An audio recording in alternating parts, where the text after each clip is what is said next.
ஒரே ஒரு சாட்சி மட்டும் உங்ககிட்ட கண்டிப்பாக நான் சொல்லணும்னு எனக்கு மனசில் தோணிட்டே இருக்குது. பிரின்சிமா உங்களுக்கு எல்லாருக்கும் தெரிஞ்சிருக்கோன்னு நினைக்கிறேன். அவளுக்கு 2 பிள்ளைகள் பெற்றெடுக்கும் பொழுதும் பல வேதனைகளை அவள் அடைஞ்சா. 1000 இல்லை, பல்லாயிரக்கணக்கானவர்களுக்கு ஒருத்தருக்கு தான் அந்த மாதிரி ஒரு பிரச்சனை வரும். அவள் உண்டாயிருக்கிறா அப்படின்னு தெரிஞ்ச அந்த நாள்ல இருந்து கிட்டத்தட்ட 8 மாசம் வரைக்கும் ஓயாம வாந்தி, எதுவுமே சாப்பிட முடியல, தண்ணி கூட குடிக்க முடியாது, கம்ப்ளீட்டா டீஹைட்ரேட்டட் ஆயிட்டாங்க.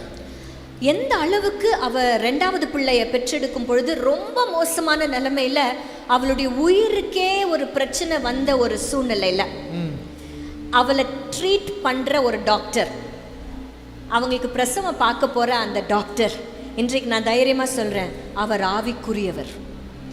ஒரு ஆவிக்குரிய டாக்டரை கர்த்தர் அந்த பிள்ளைகளுக்கு கொடுத்தார். அந்த ஆவிக்குரிய டாக்டர் கிட்ட மைண்ட்ல என்ன இருக்குன்னா, அம்மாக்கு பயங்கரமான ஒரு எமர்ஜென்சி பிரச்சனை. இப்போ அம்மாவை காப்பாற்றுவாங்களா பிள்ளைய காப்பாற்றுவாங்களா? நீங்களே சொல்லுங்க. யாரை தான் காப்பாற்றணும்? பிள்ளை போனாலும் பரவாயில்லன்ட்டு யாரை காப்பாற்றணும்? அம்மாவை காப்பாற்றணுன்ட்டு சத்ருவானவன் அந்த டாக்டர் கிட்ட இந்த பிள்ளைய டெர்மினேட் பண்ணணும். இந்த வார்த்தையை டாக்டர்ஸாக இருக்கிற உங்களுக்கு தெரிஞ்சிருக்கும். அபார்ஷன் பண்ணணும், டெர்மினேட் பண்ணணும் அப்படிங்கிறது மைண்டில் சத்ருவானவன் சொல்லியிருக்கிறான்.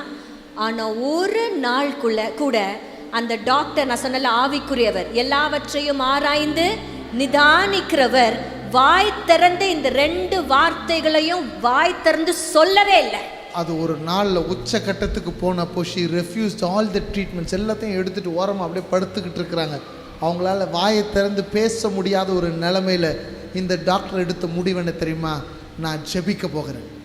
எல்லாத்தையும் எடுத்துகிட்டு ஓரமாக ஒரு படுக்கையில் அவங்கள போட்டுட்டு அந்த டாக்டரும் பிரின்சிமாவும் அந்நிய பாஷையில் பேசி ஜெபிக்க ஆரம்பித்தாங்க.